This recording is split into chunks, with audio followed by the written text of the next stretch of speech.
What's up, guys? Welcome back to the show. It's a big day for us here at Beyond the Diamond as we celebrate our 10th episode of the show. It's been a great experience for us along the way. We've grown, both of us, and we can't wait to bring you more fun content as the journey continues on. Don't forget to check out our socials at Beyond the Diapod on Twitter and at Beyond the Diamond Podcast on Instagram to stay tuned in on the latest news and updates with the show. Once again, we are your hosts, Colby Rush of Fairfield and Hunter Broadbent of Yukon. And today we have a real treat in store for you guys. We are being joined by my good friend, Joshua Mould, a fellow Xaverian alum who is currently a student at Villanova and is an expert in the field of analytics. And he's here to talk about all he's accomplished and offer some of his thoughts and have some nice baseball talk with us. So Josh, welcome aboard. Thanks for coming, and let's get right into it. Yeah, let's get into it. Yeah, what's up, y'all? Thanks so much for having me. I'm Joshua Mould. I'm a sophomore at Villanova University, computer science and statistics double major, and I'm excited to be here. He's what we call in the baseball world a nerd, but he's a cool nerd. So he's the coolest nerd I know, that's for sure.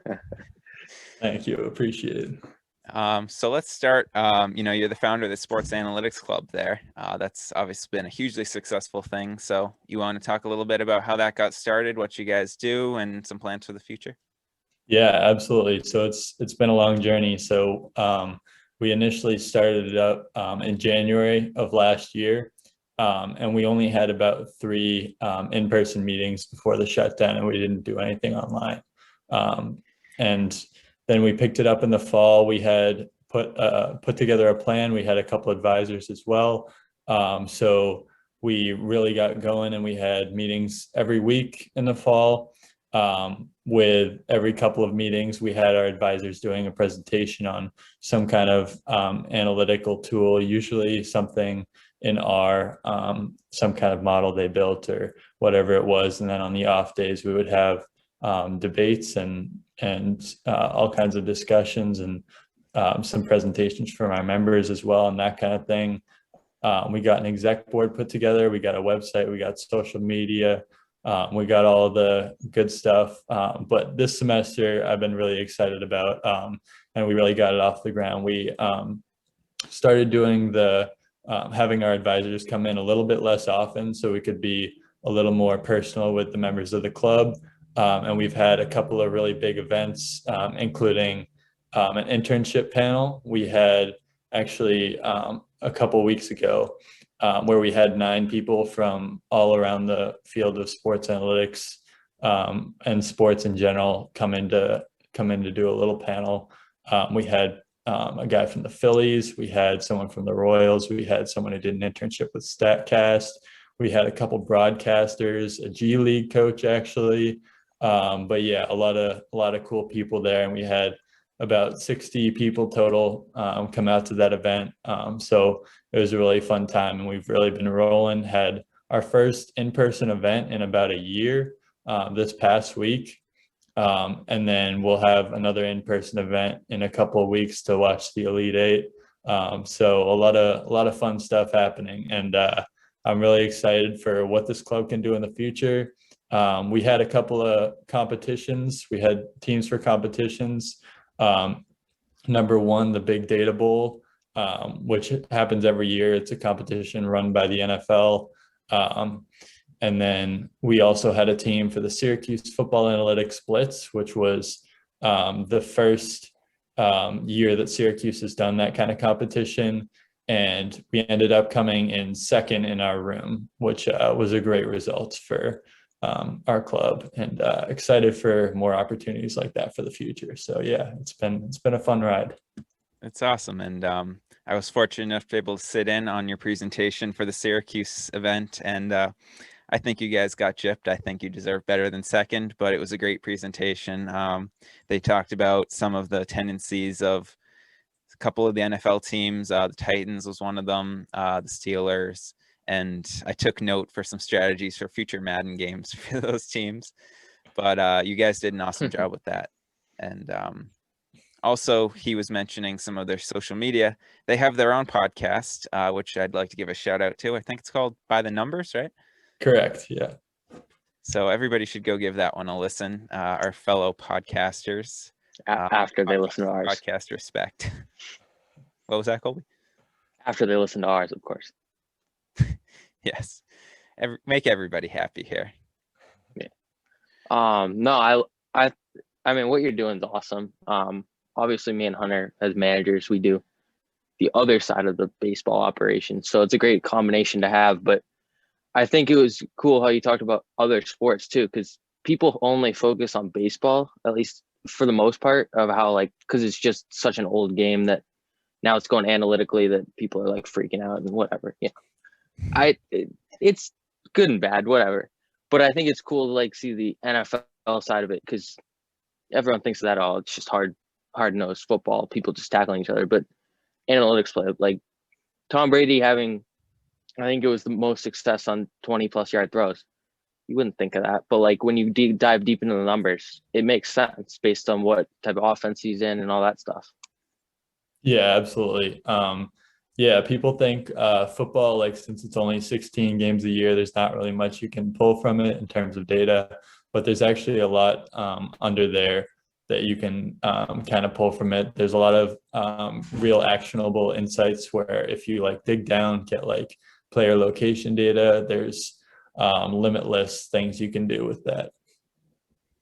Yeah, and that's the cool thing about analytics is the outreach that it gets. It can be applicable to any sport, any business. I'm in the business school here at UConn, so it's plenty applicable there. I know you're working an internship at Travelers this summer, which is a cool opportunity. And there's plenty of baseball teams that have hired people straight out of companies that you would never think had anything to do with baseball, but because they're so good at raw analytics, it can be applicable. So it's cool to see how many different areas it can touch. And, you're going to have a big career ahead in whatever path you want to do. And obviously baseball is the road that all of us here want to go down. Definitely. Speaking of Travelers, I mean, the Travelers Championship with golf, I mean, not just Travelers Championship, but golf specifically, that's another sport where I think people underestimate how much analytics play. I think that's probably, I don't know, you can probably speak on it more, but I think golf's probably benefited the most of any sport. Yeah, definitely. There's a lot of analytics in golf as well. I'm not very well versed in golf and golf language, but I do know that recently there was actually a statistic, a metric that has kind of transferred over to the baseball world a little bit. It's called smash factor, and it originated in golf. So I'm not really sure how that works in golf, but I know how it works in baseball. So. Yeah, no, I mean, I know smash factor, like when we go on the simulator, when I'm going to test out a club, it's how close to the center of the face you hit and like relating to like center of gravity, inertia, all that stuff. Mm-hmm.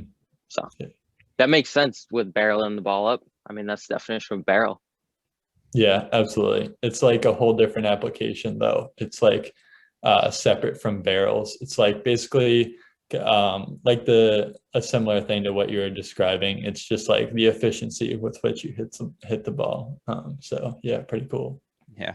If we want more golf talk, we might have our friend Christian Brady. I know there's a varying guy on down at Clemson.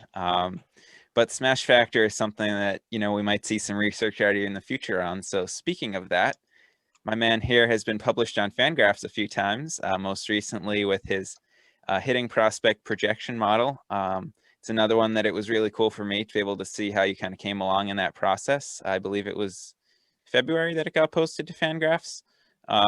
So that's an awesome opportunity. How did you kind of get the idea for that one? And want to talk a little bit about the process along the way? I know the audience does.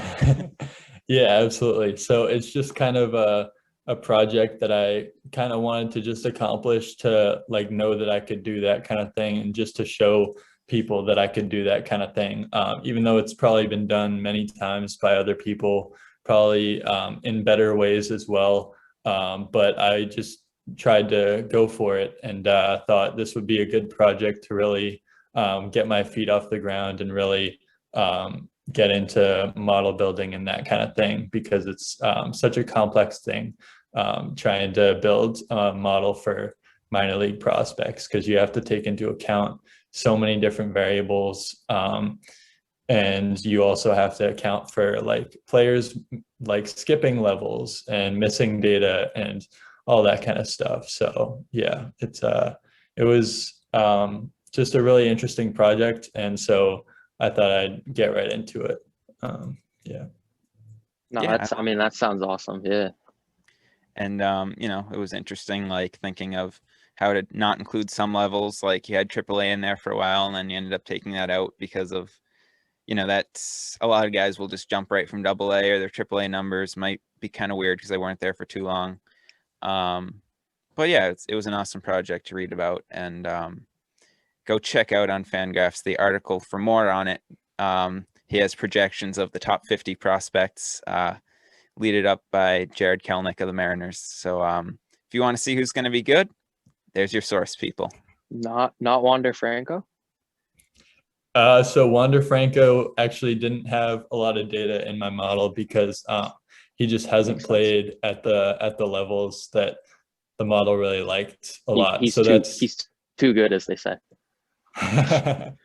Yeah, exactly. He just hasn't reached the level that the model would like. So that's actually a win for us because he really hasn't played a lot. But once he gets into those upper levels of the minors and AA, he'll really start getting better projections from our model.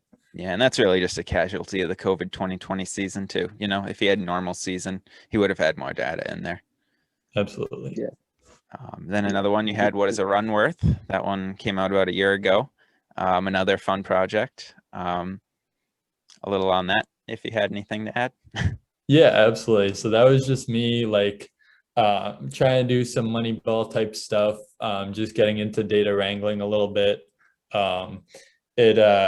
It basically tried to quantify what like a run was worth in terms of money for each team in the major leagues, and like how players' salaries related to that, how much teams should be spending on their players.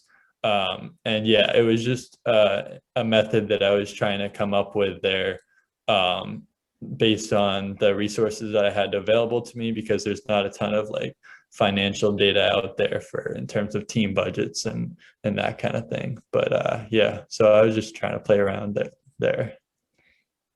Yeah, it's such a huge factor of, you know, even if you have money, you don't just have to feel you need to spend it. You do it wisely. That's, you know, we've seen teams like the Mariners extending Evan White, White Sox, Luis Robert, all the multiple examples that the Rays have had of some smart early spending to get those like low value deals before they really break out. So I loved reading that article. And once again, people go check that out because it's really good.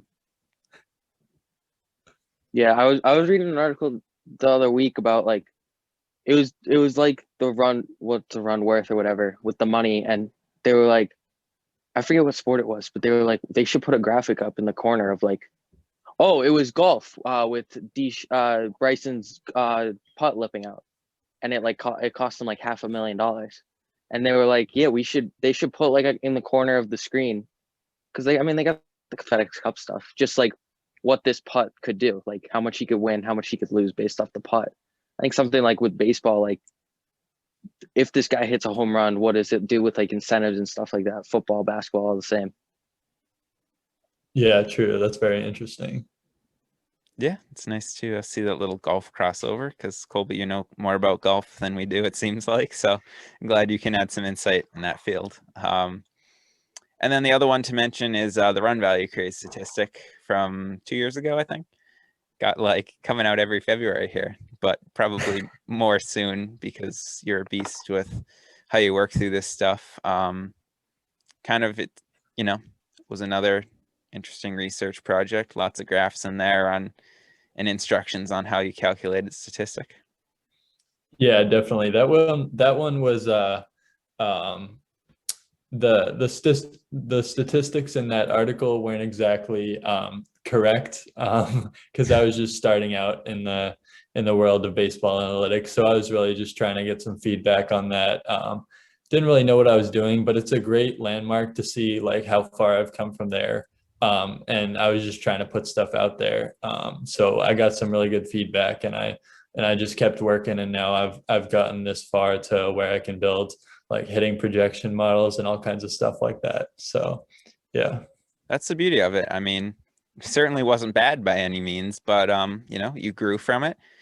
Something that you considered not your best work is still ended up on Fangraphs for people to read it. It's awesome that they could provide feedback, because really that's the only way one can grow, is by getting that feedback. And yeah, the articles just get better and better each time. So I can't wait to see what you have in the future.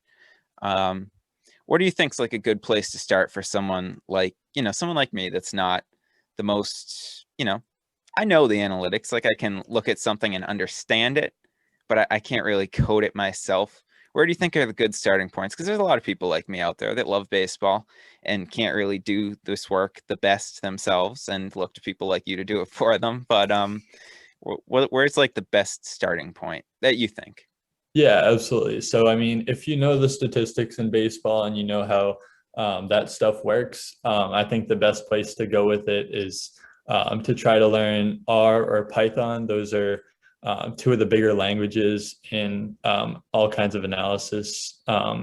So that's probably the best starting place, and just to watch a lot of YouTube videos on that with baseball stats, if you can find them. They're buried in there, but they're there. So that's probably the best starting place, I'd say, to learn R or Python. If you aren't well versed in programming, then I'd say start with R, because Python is a pretty heavy programming language. And then once you become proficient in one of those, then I would say transfer over, because it's a lot easier to transfer over from one when you're already proficient in that. Then it'll lead to a lot better of an understanding of the other. And then also just to look into learning a little bit more about statistics in relation to R and Python, specifically machine learning models like linear regression, multiple regression, logistic regression, random forests, XGBoost, all that kind of stuff, k-means clustering, just like the basic machine learning models you should probably get into. So at least like look into those, and then kind of you just got to jump right in and know that like it's gonna be a tough process, because you're not gonna know everything right off the bat. So it's a learning curve, but you'll get there. Yeah, it's important to keep that in perspective. We both went to the Sabre Analytics Conference, which is virtual this year, as everything else is, last weekend, which was a cool opportunity. And they mentioned some similar points about, starting is the toughest part. And I thought you gave some great insight into that. I think you had said like Analyzing Baseball with R was a book that you had read at one point, and if I'm not mistaken. Yes, that had a lot of info in it. Yeah, that's a great book to start out with, because that'll teach you the basics of R, specifically in relation to baseball. So I'd say Analyzing Baseball with R, the first edition and the second edition, are both excellent books to start with. I will have those on my list at some point. I need to grow my skill set a little bit. When you look at every baseball application out there, it says, be proficient in R, Python, SQL. So you check off those boxes, so you're in good shape. But that more brings work back some PTSD from Zavarian. Did not enjoy coding. Not a fan. Well, it's a learning curve, like Josh said. It is. No, but so I got a question. So I mean, I'm not the biggest like analytic guy. I'm more like old school, but I do think analytics are a big part of the game, and they're important in some parts. Just I think some people use them too much. The biggest example most recently was Kevin Cash in the World Series. We could have about an 8-hour discussion with that one. Yeah, pulling Blake Snell. So like the whole third time through the order thing is like, how proven is that by analytics? And like, can't you use the eye test? Like, shouldn't have Cash used the eye test in that situation? Well, this was actually talked about quite a bit at the Sabre conference, and Hunter can attest to that as well. Yes. But yeah, so the third time through the order issue is a real thing, and it can be quantified by how the pitcher performs when he hits a certain point. But it's definitely up for debate whether or not to use the eye test in that situation. But statistically speaking, that was a good move by Kevin Cash, because that was the time where Snell would start to decline. But it varies from time to time.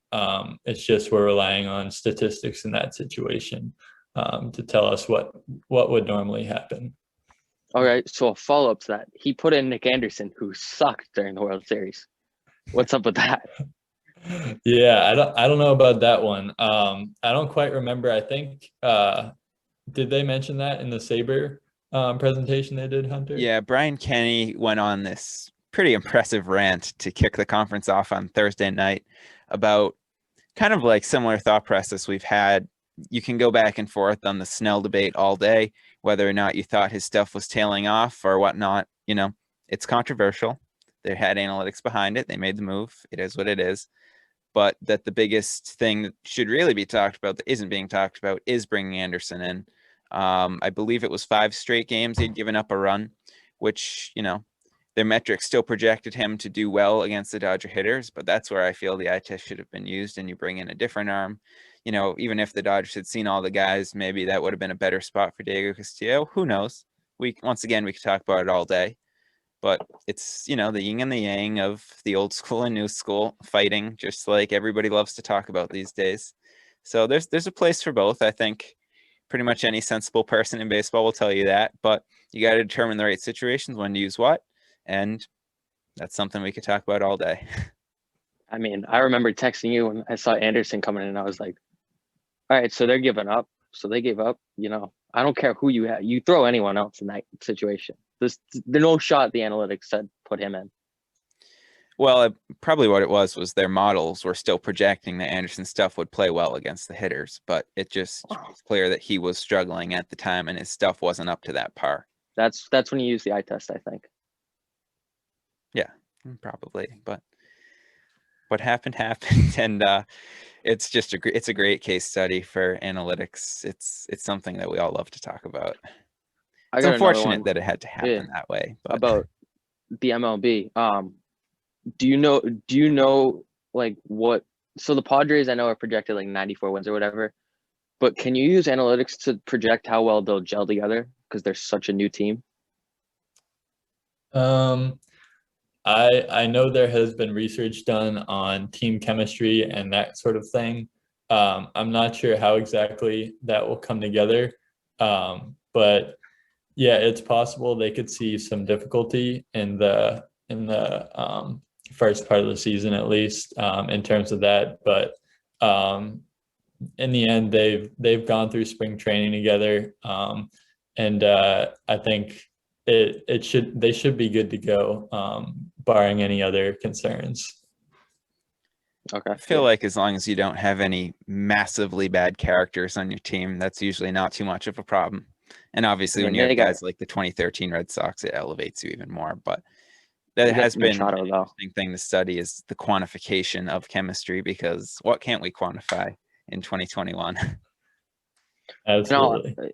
I'll also add, I mean, 162 game season, anything can happen. Like the Giants were projected last in the NL West last year, and they finished third behind Padres and Dodgers, 2 of the best teams. So, yeah, poor Rockies and Diamondbacks. It feels like they'll be stuck in purgatory forever. Poor Diamondbacks, they went all in. Yeah. Let's hope Mad Bum bounces back, gets himself a silver slugger in the last year of pitchers. Oh, man. I really hope so. I don't like him in a Diamondbacks uniform, though. Yeah, I've got to feel bad for Giants fans like you. It's the same feeling we had seeing John Lester with the Cubs. I didn't mind. I didn't mind seeing Panda in a Red Sox uniform, though, because that was funny. Sorry. Yeah, we're not going to talk about that one. All right, let's change the page a little. We all love baseball, so this doesn't even have to be analytically inclined, but let's just have a conversation about some of these new rule changes in the minor leagues. What do we think about some of these? We have base sizing, the defensive positioning, step-off rule, electronic strike zone in low A, the pitch clock, and the pickoff limits. The one that stands out to me the most is the defensive positioning. You know, we can talk about the merits of it, but I just don't really feel the need to limit the strategy like that. Why do we have to tell that 4 people have to be in the infield? If they want to put everybody on the right side and do that crazy shift like the Dodgers had a few years ago, go check out that picture on Twitter if anybody hasn't seen it. But I don't feel why that's necessary. It's not doing anything for pace of play. That's all that MLB seems to care about these days. What do you guys think about that one? So I will say I personally hate the shift, but I also think that like that's up to the manager. Just like we said with Cash making that decision, whether it came from upper management or not, it's up to the manager to decide whether or not to do the shift. I think personally, if I was a player, I'd be like, Coach, the shift doesn't work. You can beat the shift easily. I mean, yeah, oftentimes they hit into the shift, but I mean, even David Ortiz could beat the shift with a bunt. That's how much they shifted him. So that's my personal opinion on it. But Yeah, I mean, for me, I think even if you try to limit the shift and those things, like the analytics they'll just keep on going. Teams will find other ways to adjust in the shift. There's always a way to quantify what difference that's making. So whether it's like keeping two players on each side of the infield, well, they'll just move their outfielders over or something like that. So the shift will always be there, just in different forms, unless you glue players to the diamond. So Yeah, I'll that's true. also I'll also add to that. The hitters are getting so much better with all the new technology, which is a big part of this, that even if it's not a ground ball that beats the shift, if you only have two outfielders out there and they put one, I mean, they can control their bat so much now. Like I was at practice today in BP and they're like, all right, hit it right there. Boom. Hit it right there. Boom. And that's college players. MLB players are even better than that. So I feel like no matter where the pitch is, even if the pitcher hits the spot, the batter can put it where they want to. yeah, there's another side to that though, where the thing is that pitchers are pitching into the shift as well. It's not just like they're gonna leave just a straight fastball in the outside corner for you to put the other way. So that's another issue there. But yeah, you like hitters are getting better and they'll find ways to beat the shift, I'm sure. They No, I'm call it saying even with like an adjustments. inside fastball. I mean, yeah, it's possible, but yeah, we'll see what they can do. I mean, that's why you see all these pitch recommendations are the big thing now. There's almost no catchers anymore that call their own game because it's a lot of the stuff coming from the front office. What they want Buster you throwing Posey. this pitch in this situation. We see the catchers with those wristbands on now. Some of them are just signs because sign stealing and all that. But the pitch recommendations are huge because if the analytics are telling you to do it, it's a lot better than just the catcher saying, well, this situation normally calls for a curveball, so let's throw that here. So everybody's gotten so much smarter just in the last 5 years. It's amazing how much it's grown. We've gone from old school to new school full on just like that. Yeah. I mean, so I know Buster Posey still calls his own game, so does Yachty, but I think the wristbands, even for the guys that don't call their own game, like, or so let's say the pitching coach isn't necessarily giving the signs, but the wristband is the signs. So they're calling their own game, but like, are they really? Because I mean, the wristband's telling them what to do.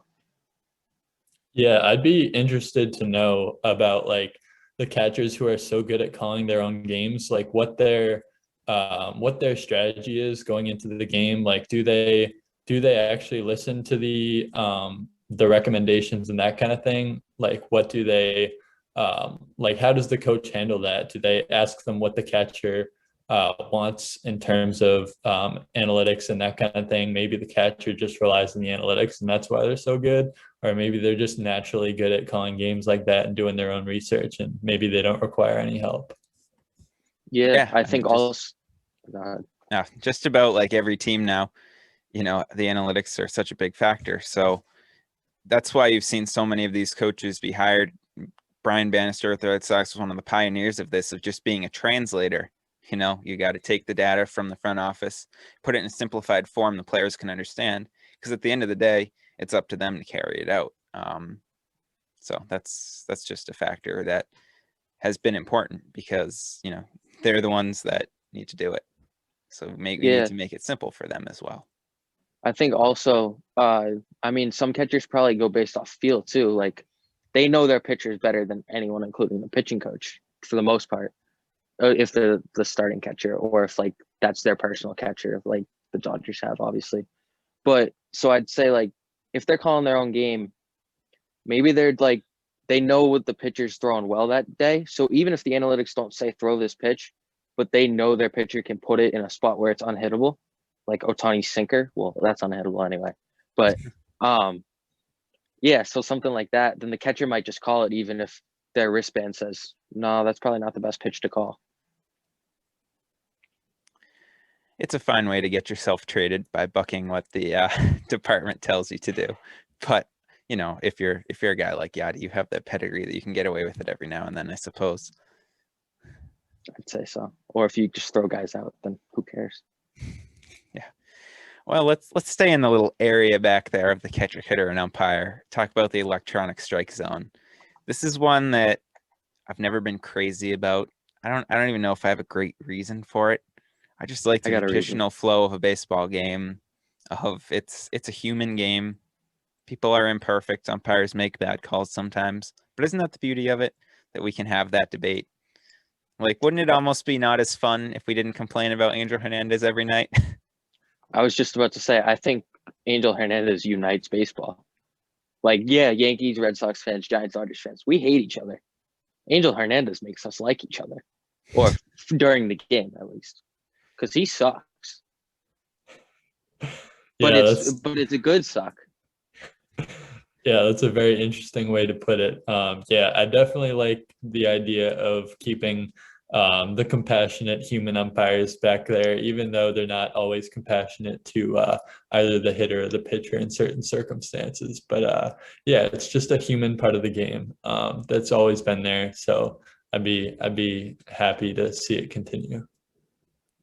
Thank you. It's nice to hear two people agree with me there, because Major League Baseball seems to not agree with us. Well, I think also, I mean, think about some of the arguments that happen in baseball. They're usually over balls and strikes. Some of those are the most electric arguments to ever happen on a baseball field. If you're arguing with an umpire who's using an electronic strike zone, where's the fun in that? They're never going to get it wrong. Yeah. And I read recently that they'll tailor it to hitters' heights. So Jose Altuve and Aaron Judge obviously won't have the same one, but it's just not as fun. My question is a fun game. Let's have fun with it. Would pitchers finally get the belt between belly button and belt? Because they don't get that right now in college or MLB. I suppose we'd have a definitive answer on it, if nothing else, but because that's a strike, but no one calls it a strike. That's true. That's true. It could be difficult for hitters to adjust because if the strike zone really has been called that low for so long by umpires, then that would definitely have a difference with the robotic umpires. Yeah. And it's taken away another analytic thing too. It is a study of the umpire strike zones. A lot of teams do that, have their own umpire scouting reports. So don't take away analytics. They're not bad. It takes away from painting the black for a pitcher too. Like, that's the best part of the plate for a pitcher, because the call could go either way. With an electronic strike zone, it's only going one way. It's not for the pitcher. Well, I guess we'll have to tune into the low A Southeast League to see if they get that call or not. How much I got to pay to watch those games? Let's go with another subject here. I got a rule. Well, one, I'm not sure why they're doing it, unless Josh has some analytics to back it up.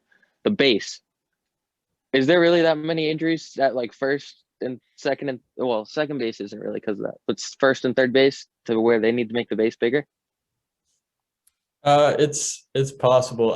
I think that definitely would help in terms of collisions and that kind of thing, because sometimes you see the first baseman and the batter colliding with each other on the journey to first base, especially if it brings the first baseman off the bag, then he might be a little bit further away from the runner in that situation. Even if the throw is off, then it could possibly limit collisions. So let's hope it does. Yeah, it's like the closest stab MLB will ever take at the whole softball to first base things to avoid the collisions. Don't become soft. It's not really to avoid like the Bryce Harper slipping on the bag, like Josh said. It's to avoid those collisions. And I guess it'll be interesting to see if steals go up at all with that little couple inch difference.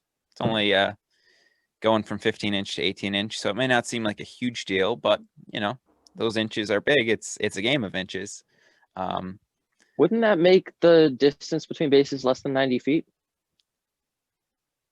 I guess there's a ton of factors to go into it. So I don't really know Like they're gonna have to exactly how they're expand doing it. fields, or they're gonna have to move like the foul ball.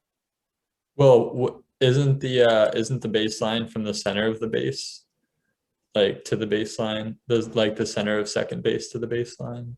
Right. If Yeah. so, then they wouldn't have to adjust anything there. I think that's probably the case. I think the base path just be a few inches shorter. Yeah, I don't know. It's just all these things that have good intentions, I suppose, could I think it's definitely just interfere with unnecessary. strategy. I don't know. It'll be fun to watch it play out just to get a nice answer on it. Normally the international leagues have been or independent leagues, excuse me, have been the guinea pig for all this stuff, but now it's actually coming to the minors. One I am against, and I went on a little spiel about this during the Sabre student portion of their conference, is the pitch clock. Sorry. It's the one game without a clock. Let's keep it that way. It's been in effect in college. We were playing in Texas Tech last week, and all it did was seem I to saw annoy that. everybody. They got called for pitch clock at one point. Yeah, I just Joe Madden had a great quote one time about, I love baseball, so the time of the game doesn't bother me. I just want to be at the field all day. And I feel that sentiment. I know that they mean well, once again, with the pitch clock and shaving a few minutes off, hoping that more people will tune in. But at the end of the day, I think it's just not necessary. And there's other ways to try to limit it, like they did with the mound visits. That's worked fine. It hasn't bothered too many people. What do you guys think about pitch clocks? So, I mean, I'm sorry about it, guys. I introduced it to the commissioner, but excuse that. So I go back and forth on it because obviously it was an idea I had in 7th grade. But so I think if a pitcher really takes more than 20 seconds or 25 seconds, whatever it is, they're going too slow. But I also say it doesn't really shave that much time off of it because there's not many pitchers that are that slow. But for those that are, yeah, they deserve to have a pitch clock. We're looking at you, Pedro Baez. Yeah, I'm not a huge fan of the pitch clock. I think it's just one of the facets of the game that's been built into it since the beginning, being a timeless game, if you will. Yeah, I think the pitcher should have as much time as they need. I was a pitcher, so I guess I'm a little biased in that respect, but I think that's the art of the game, and the mental battle between the pitcher and the hitter, and just seeing that play out is it can get really intense at times. So it's a lot of fun to watch. See, this is why we're friends. Josh just gets it. I mean, I was a pitcher too, but like I just quick pitched everyone. Like, you're in the box, I'm pitching. I think it's advantage pitcher if they go quicker. But if the longer they wait, the more time the batter has to regroup. Well, every pitcher is different and every hitter is different. So pitchers are weird. To regroup, I mean, they also have know more that. time to overthink. Pitchers are a weird species. We all know that. Oh, absolutely. I mean, I don't know what the pitchers do during practice because they just aren't there. I'm sure, Hunter, you've experienced the same thing. We embrace the weirdness. We love that our pitchers are weird. Yeah, but like, hey, whatever works for you, I guess. That's the name of the game. Do what it takes to have your own success. I guess so.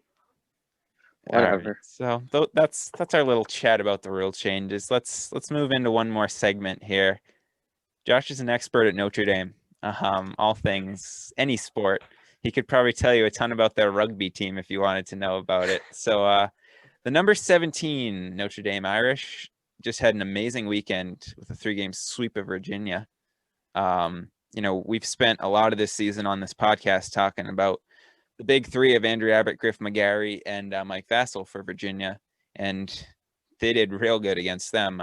Tagged Abbott for 6 on Friday, forced McGarry out after 3 2/3, and Vassell only lasted an inning and a third. And the bats showed up as well.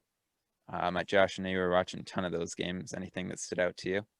Yeah, absolutely. I mean, I do my best to watch the games. I'm I'm much more well versed in the football team, but I try to watch the baseball games as often as I can. They are at tough times of the day, but you got to make it happen when it's baseball. But the bats were really super alive in that series against Virginia, and they really have been just since the beginning of the season. So that sweep over Virginia, we scored, I think, 10 plus runs in 2 of those games and 8 in the last one. It's been a lot of fun to watch. And Nico Cavadas, our big slugger, I think he has 5 home runs through 10 games. So he's been crushing it. Even last season, he had home runs in over half the games they played in their short 13 game season. But yeah, he's doing real well. And then the pitching staff is really holding it down, just everyone, because the starters aren't going super deep yet, but the relief pitching is really has a handle on things. And in addition, on the hitting side, Jared Miller has been crushing the ball lately. He's hitting over 400, I believe.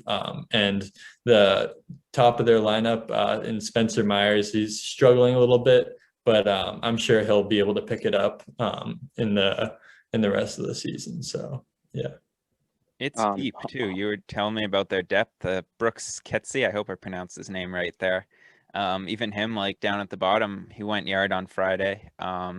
So I mean, that's a good team right there. Is when your pitching can hold its own and the lineup's that deep, you're gonna find yourself scoring a ton of runs. Yeah, absolutely. The whole lineup is dangerous. And I mean, obviously, the top of our lineup is the better part of it, but that bottom of the order can really get at you if you let them. So they can do some damage. You just got to watch out, Yeah. I will say I hate Notre Dame football, so sorry, but I mean I just do. But I like Notre Dame baseball, one because they have one of the coolest jersey sets. Those green ones they wore, very, very, very nice. The blue pinstripes, obviously very nice, and they're whites, classics. But I mean, Hunter, you predicted this was going to happen a while ago. When we were talking about BC's breakout, you pointed to Notre Dame saying how they started late because of COVID, but they're going to come on, and boy, have they come on strong. I mean, you can't really sweeping a team that was preseason number 16 in the country. Took 2 out of 3 from UConn, who's we've said is a good team, just has had bad breaks. It's a great series, great sweep. Yeah. And the rotation is great too with John Michael Bertrand went 7, I believe, on Saturday. Retired the last 10 he faced. Tommy Sheehan is the ace probably. He started most of the Friday night games. I don't know why I said probably there. So yeah, it's a deep team, and you've seen why they've risen. It's unfortunate that their first weekend had to get messed up there, but I know we're recording this show on Friday evening, and they're in a nice tussle with Duke going extra innings now. So that's going to be a fun series to watch this weekend as well. And just the ACC, some amazing baseball coming out of there. For sure. Yeah, another team in the ACC who didn't have a great weekend. BC and Virginia Tech, actually. Both of them, they both dropped a lot, I think, right? If I'm not mistaken, they're 24, 25 now. But Yeah, BC's still hanging on to that ranking. Well, Louisville's a great team, so them sweeping them, the sweep is a little bit of a surprise, but they flex their muscles.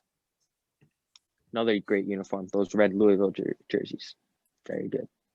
Notre Dame just walked it off. I repeat, Notre Dame just walked it off. Oh, and this is the beauty of filming the show when there's games going on, because we can have great things like that.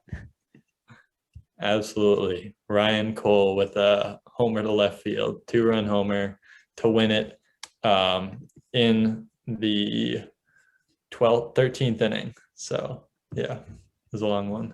I'm excited after we finish recording to go on Twitter and check out the highlight of the celebration afterwards, because they have been on point in college this year. And Georgia Tech's tied with Wake, top 7. Wake Forest just went to the bullpen. That's a good one too, because Wake's not ranked, right? And Georgia Tech is, so upset alert. Yeah. So we can start to get into a little more of this conversation on the top 25. Josh, you're welcome to stick around if you want to. If not, we understand. We know we all got busy schedules, so you do what you want to do here. Yeah, I'll stick around. I don't know if I'll be able to contribute, so feel free to just go ahead. Sounds good. Right. We're happy to have you. Preview to the episode. Arkansas staying at number 1, not surprising. Once again, we're going with the D1 baseball top 25 because they're the premier source of college baseball journalism, aside from Beyond the Diamond, of course. Yes. But yeah, Arkansas took the series against Louisiana Tech. On Sunday, dropped their first game of the year, but hey, they're 12-1. They've had an amazing run so far this season. So the Razorbacks still doing their thing. Colby, you are a resident Vanderbilt expert, so let's hear what you have to say about them. It was their toughest test yet. They were taking on number 13 of Oklahoma State. They were number 2 coming in. They're number 2 coming out, of course. They took 2 out of 3. Not bad. Obviously, if they had taken 3 out of 3, they'd probably be number 1 right now, just obviously biased opinion, but still, I think we can agree they're closing in on 1, like we said last week. Rocker, game 1. I said it. I said after Leiter's first start, I think he might be better. Well, Rocker just shut me up because 8 innings, 9 Ks, 2 hits, 1 walk, no runs. It's damn impressive. 8 innings especially, because I said, obviously they were on pitch counts the first 2 weeks or whatever of the season. So now off the pitch count, going 8 innings of 2 hit ball, 9 Ks. I mean, he's the number 1 prospect in baseball. I can't even deny it now, as much as I love Leiter. You said on last week's show, I'd love to see him go deeper. Well, there you go. Deeper he went. My God. And that was once again, incredible. Like we've said all season, not like Leiter was bad by any means. 5 innings, no runs, 2 hits, 7 Ks. That's pretty damn good. But it's just this constant battle between these 2 guys of who's going to go number 1. I still feel like it'll be 1 and 2. I lean Rocker, as you just said, but there's so much baseball to still be played. But yeah, that Saturday game was a great one as well. The only way Leiter passes him in the next week is if he throws a perfect game or no hitter tomorrow. But hey, it's possible. Who knows? Not out of the question. Speaking of Leiter's game, he didn't allow any runs. But Oklahoma State did allow a lot of runs. Vandy had their highest offensive output of the season, 18 runs. Tate Colwick had a grand slam to open up the scoring in the 4th. Pretty good way to open up the scoring. Isaiah Thomas, 3-run shot in the 5th. And Troy Lenevy, he had a 3-run home run his sophomore year, first of his career. That's 3 pretty good home runs. That scores 10 of their runs. They got 8 more, some RBI doubles, RBI singles, I think 1 triple. Pretty good offensive output for them. Yeah, I mean, they're a factory of prospects there. Isaiah Thomas is the linchpin in that lineup. How many good athletes do we have in the sports world named Isaiah Thomas? Number 1. Number 2, during their midweek games, they showcased some great young pitching too. Pitching Ninja had that clip of, I'm drawing a blank on his name right now, but one of the lefties just broke out this amazing slider. Oh, I know what you're talking about. That was unhittable. Yeah. I mean, they're just unreal. And it's been an awesome battle so far this season between them and the Razorbacks for the number 1 spot. We still feel like Vandy will get there, but Arkansas is doing a great job proving us wrong. And I can't wait to see what else happens over the course of this year. And to add on to Vandy's arms, they just recruited 2 more guys, who are like 5 stars, and I think top 10 in their draft class, or recruiting class, whatever. So they got 3 freshmen this year. They'll probably have 2 more next year, 2 more the year after. They're just a pitching factory. They're not going away. What started with Derek Johnson, who's now a great pitching coach in the major leagues, and David Price and Sonny Gray, has now turned into Rocker, Leiter, and the rest of the gang coming up. So it's a premier baseball school for a reason. And they got They got the ace on the best team in the MLB, Walker Buehler. Tight pants. How did I forget him? Yeah. Very tight pants. Walker Buehler will once again be battling both hitters and keeping circulation flowing through his legs this season. Hey, the 80s made a call. They want his pants back. Yeah. He'd fit in well there with the the elastic waistband and the unis with no buttons and the V-necks. I love the V-necks. Speaking of great jerseys, any team that has a V-neck, a powder blue V-neck would be the end all be all. Yeah, I'm gonna pretend I didn't hear that one. But no, powder You don't blues like are great. you don't like V-neck? We got a V-neck at Fairfield. Not a V-neck. They got guy. a new one. Josh, are you a V-neck guy? I don't really have an opinion. My last day at U jersey was a V-neck too. He's Rocky's old playing uniform. Switzerland, staying neutral here. So also in the top 25, 18 Pitt. Sorry. I mean, Hunter told us about this team. They made their debut in the rankings at 18. Like I said, they knocked down Georgia Tech to 12, who's now playing tied with Wake. So Georgia Tech's in a bit of a slump right now. They took the series from them on the road. They swept Florida State, who all took 2 out of 3 from Virginia Tech. So that's not I think their record's worse than what they are, Florida State. And sneaky good team, Indiana State. Here at UConn. Florida, yeah. UConn and Florida State, brothers of just bad luck. Brothers of great teams whose records don't show it right now. Well, you jinxed your team. I blame it all on you. Yeah, I don't want to talk about that. Yeah, and they also took 2 out of 3 against Indiana State, who's a sneaky good ball club as well. Another notable, Texas was the biggest jumper of the week. They went up 210 from 19. They went down to South Carolina and swept 3 games. They had entered the weekend undefeated, and South Carolina fell to 16 in the process. Oregon, another team I told you guys about a little while back. They had that 4-game sweep with UC Santa Barbara we talked about on last week's show. And then they followed that up with a really nice series win against in-state rival Oregon State. Great baseball program. They've breeded guys like Adley Rushman. So they're Great not jersey matchup too. Great jersey matchup. Big on the jersey theme here. And Michigan, we had talked about them a little bit too. We were surprised not to see them in the rankings at all, but they are there now. They're at 22. The Wolverines took 4 straight against Purdue. They're now 7-1. Haven't played a ton of games this year, but not surprising to see them do well. They're rebounding from the nice little beatdown UConn gave them in our series last year before the shutdown. Michigan, also the defending champions. I'm sorry? Michigan, the defending champions. No one talks about that. Yeah, I mean, they had that great run in the College World Series. Speaking of wearing the wristbands, they have all the guys with the wristbands on their belt loops. It's interesting. We haven't seen too many teams pick up on that, but it was a tough loss for them too, with Chris Fetter going to the Tigers, their former pitching coach. I believe he was one of the first ones to instill that strategy in them. So AJ Hinch already making that analytical impact with the Tigers by bringing a guy like him in. Some smart men over at Michigan, and yeah, it's nice to see their team doing what they're capable of. I wonder if we see the belt loop thing as it travels more through college baseball, because I know a lot of high schools use it. I wonder if we see MILB or MLB teams use it, because it's definitely an interesting concept. Yeah, MLB will probably come out with a rule to not allow that soon. I know they do have the back pocket play sheet, so they have the back pocket one. That famous clip of Mookie waving the card after Joe Mauer hit that ball right at him in 2018, and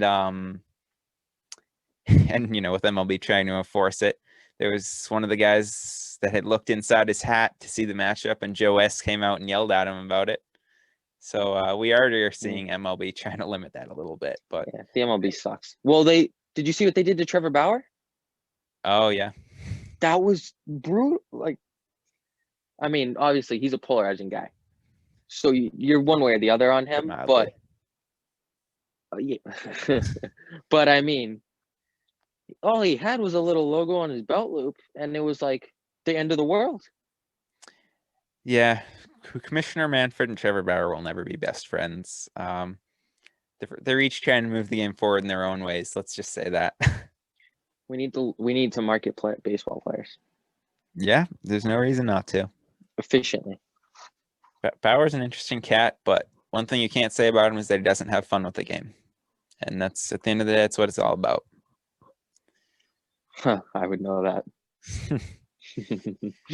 So in our last little discussion here of the top 25, Texas Tech, they had it right with us. There's no two ways about it. They swept my Huskies, and look, they're a great team. I'm not going to mince words about that. They got a deep lineup. I got to tip my cap.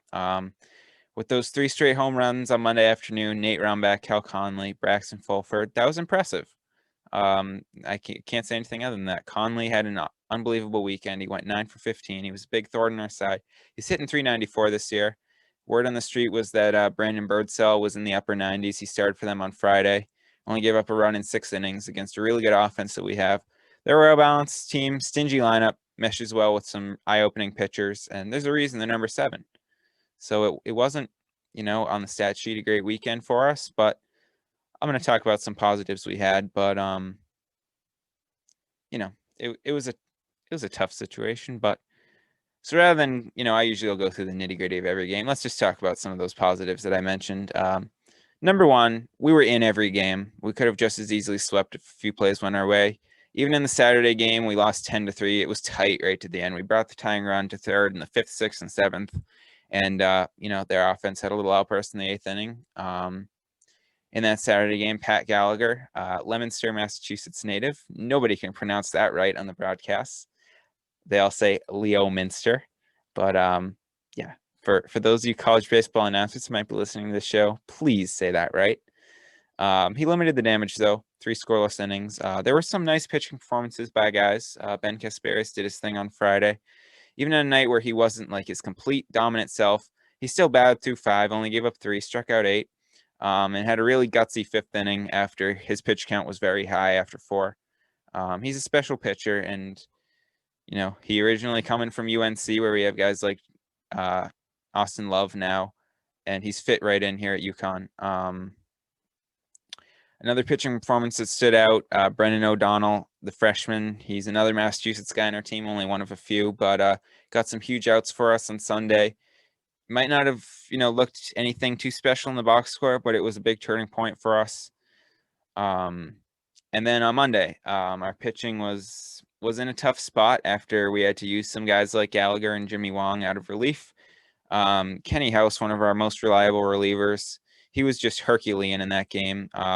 Had to start for us despite normally being our setup guy. He went 3 2/3, only gave up a run. Randy Pallona, who he's an amazing story. If anybody hasn't seen, he was in a pretty bad car crash during the summer. And the 6th-year senior, he came back and he's doing fine now. He's been saying he's lucky to be alive, but he threw 2 1/3 strong innings on his own. Another big thing this weekend was, aside from just the games being tight, Kyler Fedko wasn't really happy with the start he had to the season. He was picked to be the preseason Big East MVP, and that's a lot of pressure to try to live up to that. So it was up and down for him, but he worked his butt off during the week. I can certainly attest to that. No one works harder on our team than him. He went 12 for 19, 5 doubles, and you guys might have seen on SportsCenter he was the number 2 play for Monday's games. Robbed a home run. So look for big things coming his way as he starts to heat up now. And then one more note on UConn today. We had a 6-4 win at St. Joseph's. Ben Kasparius once again struck out 11. Christian Fedko had a bases clearing double. A few more hits for Kyler Fedko. Kenny House got out of a bases loaded jam in the 7th, I think it was. And Caleb Worcester had a nice normal save opportunity after his 60 pitch efforts. And Kieran Devaney threw a runner out. So there's my weekly rampage on UConn. Once again, the best 5-10 team I've ever seen. And as we get into more conference play, hopefully we heat up. Take some games against your Villanova Wildcats. They suck. No offense. No, I'm sure you will. Before I talk about UConn, I just want to say Rockers now struck out 54% of the batters he's faced tonight through 5 innings. So that's pretty impressive. It's not bad. No, not bad at all. But on to UConn. I actually watched this weekend for probably the first college baseball I've watched. Admittedly, I've watched highlights, but like live game. Fedco's insane. Worcester, you told me why. Watching the game, I was like, no, he shouldn't still be in. I don't care what the analytics say. And then you told me that it was a bullpen day and they had to keep him in. Yeah, it So that wasn't really unfortunately anything behind it other than just our pitching was toast at that point. They Yeah. mentioned on the broadcast that Joe Simeone, our number 2 starter, was Mhm. warming up in the pen, of which that's, a lot of our guys had thrown a lot of innings that weekend, so we needed outs. We hoped we could just squeeze a little more out of Caleb. He's the absolute man, but we've asked a lot out of him. So we're just going to have to forget about that one. Obviously, it sucked for him to have to see those highlights going around social media, but he's a great pitcher, so he'll rebound. He already did with the save today. So we all here at UConn have the utmost faith in him, and no doubt that he'll be special for us this year. Just he was, he had been ridden pretty hard, and sometimes that'll happen in baseball. Yeah, no, it was tough. Is Reggie still 2A? Could they have used him? We haven't used him on the mound at all. He is still ready to pitch, though. He just threw in practice this week. Looked really good. He can really get it up there. I bet. I believe he was like the top first base prospect in the 2022 draft class right now. He's an unreal hitter. Most home runs on a team. I believe he has 5 right now. And potentially has on the mound. If we use him, it'll probably just be for a little matchup here and there against a tough lefty. I believe we used him once or twice last year. But he's a fun guy to watch. Yeah. Well, I was just wondering because maybe they could have thrown him in because they have to give him warm-ups if he's in the game and he comes in. Yeah, so. There was a whole story. If you listen to Coach Pender's post-game interview about how his contacts had gone missing, and that was a whole big deal. So that's why you didn't see him in the lineup on Monday or Sunday. Reggie? It was a whole weird scene over the weekend. Eric Stock's another one of our 2-ways. He made his season debut on the mound. He can get it up there. He's definitely got some potential. And he's a very good contact hitter as well. We all love those. So it's a deep roster. And on Tuesday, it is opening day for our beautiful brand new Elliott Ballpark. So I could not be more thrilled for that 3:00 game against Central Connecticut. It's going to be exciting. Beautiful field. Can't wait to come visit it. Colby, Fairfield's coming up too. What you got on that? Yeah, so Fairfield baseball opening day tomorrow. Doubleheader. I have no idea which game's the 9 and which game's the 7 inning. I just know that we're playing 9 and we're playing 7. I assume it's probably 9 and then 7 in case 9 goes to extra innings. That way we still have daylight because we don't have lights. We're not rich, Whatever. Well, we are rich, but not for baseball, I guess. I think our probable starters are Jake Noviello, who's been on the show. I believe he's pitching the 2nd game. And then Trey McLaughlin, who's a senior. Last year he was getting his fastball up in the 94 range. Right now he's sitting in the 91, so a little down because of COVID and everything. That should be good. He's been pretty good in preseason. I think he has the 2nd best stats, I believe. Not too bad. Maybe 4 walks the entire preseason. Pretty good. Our lineup is centered around Justin Guerrera and Sean Cullen. Justin's a junior he converted to shortstop this year, actually, which was weird to see. He's the all-time hits leader for a freshman at Fairfield with 67 his freshman year. Didn't have a sophomore year. He's preseason all-MAC, so pretty big honors. And then Sean Cullen's grad transfer from Union, so his first experience playing D1 baseball. He can hit a ball very far. Might have hit 400 about in BP last semester, so pretty good guy. And then if you pitch around them, you get Charlie Pagliarini, who's class of 2022 prospect. Very good third baseman. Had a bit of a slump last year. He's looking good right now in the preseason. He should be right up there. And then number 6, I believe, is Matt Benito, who's a friend of mine. He's going to be DHing, I believe, the 1st game, catching the 2nd game. Might be the other way around, him and Mike Caruso, who's a senior. He hit, our barn is over 400 feet from home plate, and it's like fair foul territory. He hit it last year, so I mean, his only home run in Fairfield history is a grand slam last year, so pretty good. Hey, if you're gonna have one home run, might as well make it that, right? Yeah. Who else do we have? Mike Caruso, who's our catcher. Very good blocking catcher. Subpar arm, but he's getting it back up there. Should be good. Outfield headed by fifth year Danny Ryan, center fielder. Might be the slowest not the slowest. He's not a fast guy. Somehow not. I've never seen a single ball drop in left center, center, or right center. He catches all of them. He calls off the right fielder, left fielder all the time because he's somehow there. He's been in left field before. Don't know how, but he is. So he's batting second, I believe. Great hitter. Danny Doubles, we call him. Because you can't really hit it out in our park anyway. It's 420 dead center. It's not playable unless you're getting big guy up there. And then, yeah, Jake, we know he's grown up with baseball. Trey, also grown up with baseball. His dad owns a baseball facility in Shelton, Connecticut, which is right outside Fairfield. So he's baseball through and through.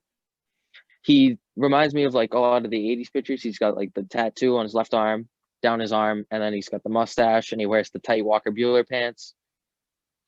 He just looks like a badass dude. So it should be fun. And then if we win those two games, Sunday we have John Signor and Mike Sansone going. Siggy, we call him, will probably go the 7 inning, and Sansone will go the 9 inning.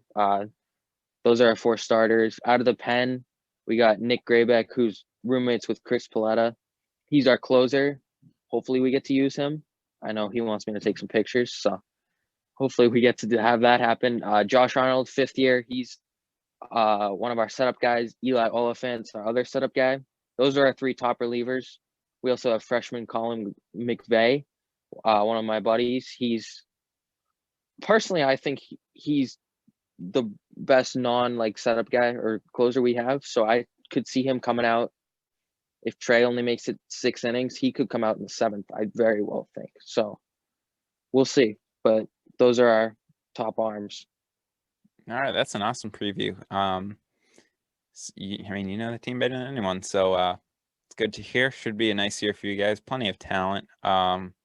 And it's great to have the season get going. It's been a long time coming, seeing our guys playing and having the waiting game for that March 20th opening day, but it's beautiful that it's here. So it's going to be a fun weekend. Definitely. I'm excited. And it's going to be nice weather too. That's refreshing. Before we get out of here, real quick, we already talked about some of these weekend games ahead, but just some other notable ones. In ranked matchups, Arkansas, the #1 team, as we've talked about plenty, taking on Alabama. Ole Miss at 4 against Auburn. 14-7,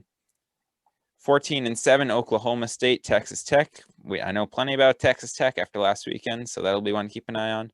Mississippi State, LSU in the 3-19. Jaden Hill, I'm sure, will be getting the ball one of those games, so it'll be a nice test for him in what, aside from one start, has been a great season for him, which has been expected.